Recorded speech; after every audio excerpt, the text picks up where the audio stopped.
En ce qui concerne la maintenance de la MT-07 ou de la XSR 700 ou encore la Tracer 700, vous avez une première révision à 1000 km. Vous pouvez la faire dès 700 km, histoire de ne pas attendre trop. Et nous, en tout cas, on accepte un dépassement de 10%. Donc jusqu'à 1100, on est OK avec ça. Si toutefois ça dépassait, ça nous laisse la liberté de refuser une garantie au motif que l'entretien n'est pas suffisamment bien suivi. La deuxième révision, elle est à faire à 10 000 km ou 1 an au plus tard. Et si vous roulez en ville et que vous utilisez beaucoup l'embrayage pour finalement lancer la moto, s'arrêter, relancer la moto à nouveau, et donc il y a beaucoup d'heures de fonctionnement sans faire beaucoup de kilomètres, on recommande une vidange intermédiaire à 5000 km.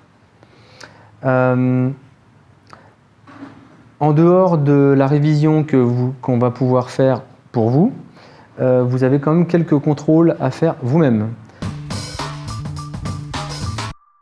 La pression des pneus est à faire tous les 500 km ou 2 semaines, idéalement. Alors maximum 1 mois ou 1000 km. Donc la pression des pneus est notée sur le bras oscillant derrière le cale-pied du pilote. Donc à faire tous les 500 km ou 2 semaines au premier des deux termes, maximum 1000 km ou 1 mois. Donc pour contrôler la tension de la chaîne, vous mettez entre ces deux points, donc à peu près au milieu, et on va regarder qu'il y ait bien 3 cm de débattement minimum. S'il y a plus, c'est acceptable. L'avantage de faire précisément 3-4 cm, c'est qu'on ne va pas avoir à retendre trop vite. Si on met plus alors qu'on fait la tension, c'est un peu dommage, on va devoir faire sa tension plus tôt. Donc, si la tension est bonne, parfait. Si la tension n'est pas bonne, regardez la vidéo pour voir comment tendre votre chaîne correctement. Attention, ne le faites pas sans avoir regardé cette vidéo ou avec quelqu'un qui a l'expérience pour le faire. Ça peut être délicat, derrière ça peut engendrer des problèmes graves, donc ça peut être dangereux. Il faut vraiment que ce soit bien fait. Notamment axe de roue pas bien serré ou chaîne incorrectement tendue, roue de travers, enfin ça peut aller loin.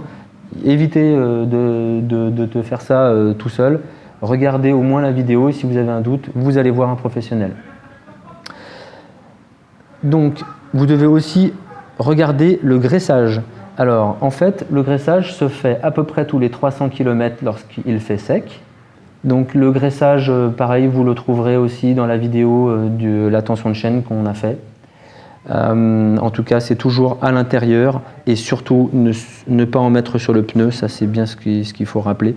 Et donc vous devez le faire tous les 300 km, à chaque fois qu'il pleut et après chaque lavage, puisque l'eau va en fait enlever une partie de la graisse. Pour terminer avec l'entretien que vous devez faire, il y a bien sûr le lavage. Donc pour laver sa moto, il y a évidemment 2 solutions. Nous, on travaille avec notre partenaire Motomatic dans le 16e arrondissement qui fait le lavage à la main, mixé avec la machine et qui donne un très bon résultat pour des prix qui sont tout à fait corrects. Sinon, bien sûr, vous pouvez le faire au Karcher ou avec l'éponge. L'éponge, toujours une éponge douce. Sinon, Karcher, pas de souci, faites juste attention, il y a des Karcher qui sont très puissants et qui ont de l'eau très chaude. Donc, la règle, c'est pour ces Karcher-là, toujours garder à peu près 30-40 cm de distance sur tout ce qui concerne la carrosserie. Il y a 2 endroits où vous allez pouvoir vous coller, même avec les Karcher les plus puissants. C'est sur les jantes et sur les disques de frein et étriers de frein. Tout ce qui est freinage, tout ce qui est jantes, vous pouvez vous rapprocher. À condition d'avoir une peinture de jante en bon état, bien sûr. Si vous commencez à avoir des bouts qui se décollent parce que vous la nettoyez jamais et que l'urine de chien a commencé à décoller la peinture, insistez pas parce que sinon vous allez évidemment continuer à enlever la peinture qui partira de toute façon. L'intérêt de se coller, c'est qu'on va pouvoir dégager les poussières de frein qui sont très cancérigènes et qui sont très mauvaises de toute façon. Alors, si on le fait régulièrement, en général ça va. Si on ne le fait pas très régulièrement, il va parfois nécessiter de mettre un produit nettoyant jante. Il y a des produits avec des bases très acides et d'autres qui sont des produits plus naturels. Nous, on recommande plutôt les produits naturels. Il y a des produits qui fonctionnent. En tout cas, chez Motomatic, c'est ce qu'ils utilisent et ça fonctionne très très bien.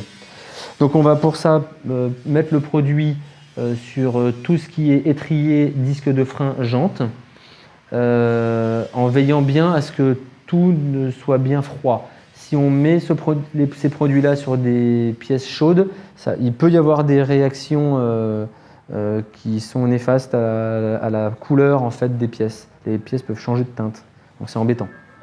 Donc pareil pour la roue arrière, hein. Donc roue arrière, roue avant. Toujours garder 30 à 40 cm de distance si le Karcher est puissant. Et passer toute la moto. Il y a deux endroits où on va essayer d'éviter d'en mettre, c'est dans la serrure et dans l'échappement. Voilà, là on n'insiste pas, on passe rapidement en essayant d'en mettre le moins possible. Et en tout cas, au niveau de la serrure, on ne se colle pas, comme tout le reste de la moto, puisque je l'ai bien précisé. Le radiateur doit impérativement être lavé, puisque c'est lui qui fait l'échange thermique pour refroidir le moteur. S'il commence à s'obstruer, le moteur va monter plus haut en température, et c'est pas bon pour le moteur d'être sur des plages de température élevée. Pour tout ce qui est moustique, il y a des démoustiqueurs. Ce sont des produits qui vont en fait désintégrer la matière organique. Et ensuite, vous passez un coup de Karcher et ça part très facilement. Ne grattez jamais en tout cas. Pour tout ce qui est peinture brillante, vous pouvez passer un polish. C'est valable sur les jantes. Sur une moto comme celle-là, avec une peinture mate, en tout cas, ne passez jamais de polish sur les peintures. Ça, c'est vraiment... vous êtes sûr de la transformer en peinture brillante, mais autrement dit, de flinguer la peinture. Pour vérifier le niveau d'huile, vous devez impérativement couper le moteur et attendre 4 ou 5 minutes que le niveau se stabilise. Parce que quand vous faites tourner le moteur, l'huile circule. Quand vous coupez le moteur, l'huile redescend. Et vu que nous, on va regarder sur le hublot qui se trouve en bas, il faut que l'huile soit redescendue. On va tenir la moto droite. Alors soit on a une béquille d'atelier, soit on la tient comme je le fais là. C'est tout à fait faisable. Et ensuite, on va regarder sur le hublot qui se trouve ici. Si on voit que le hublot est jaune ou noir, jaune c'est parce que l'huile est neuve là. Hein. Dès que la moto aura roulé un petit peu, évidemment l'huile sera noire. Donc dans votre cas, l'huile sera toujours noire. Si le hublot est tout noir, c'est que c'est parfait, vous avez le niveau impeccable. Si vous commencez à voir apparaître une bulle d'air, comme je vais vous le montrer là, ça voudrait dire qu'on est à la moitié du niveau. Si on passe en dessous du trait, vous voyez qu'il y a deux repères. Un repère en haut, un repère en bas. Donc si l'huile arrive sur le trait inférieur et donc elle va apparaître en bas du hublot, il y a un risque majeur de casser le moteur. Il faut savoir que la raison numéro 1 de casse des moteurs chez Yamaha et dans toutes les marques de motos, c'est toujours la même. C'est parce que les clients ne vérifient pas le niveau d'huile et consomment en fait toute l'huile du moteur jusqu'à la casse. Pour remettre de l'huile, donc vous achetez de l'huile 10W40 spécifique moto. Il y a des additifs dedans qui ne sont pas les mêmes que pour les huiles voitures. Et donc elles sont miscibles dans les motos dans lesquelles il y a un embrayage, puisque sur une moto, l'huile lubrifie le moteur mais aussi l'embrayage. Et donc il y a des additifs spécifiques qui permettent que l'huile fonctionne pour ce type de moteur. Donc ne mettez pas d'huile automobile. Donc pour remettre de l'huile, il y a ici un bouchon. On verse de l'huile. En général, moi je vous conseille de mettre... s'il en manque beaucoup, vous mettez 100 ml et puis vous regardez à nouveau où vous en êtes. Et puis il vaut mieux le faire en 3, 4, 5, 6 fois plutôt que de verser tout de suite une grande quantité et puis d'en avoir trop. En tout cas, si vous en avez trop, ça peut être dangereux. Donc surtout, ne roulez pas avec trop d'huile. Si c'est juste au-dessus du hublot, ça passe. S'il y en a plus que ça après, ne roulez pas. Et dans ce cas-là, soit vous trouvez une seringue pour pouvoir aspirer. Hein, vous trouvez une solution pour aspirer en fait ce qu'il y a en trop. soit sinon vous l'amenez chez un professionnel et puis nous on a ce qu'il faut pour pouvoir aspirer.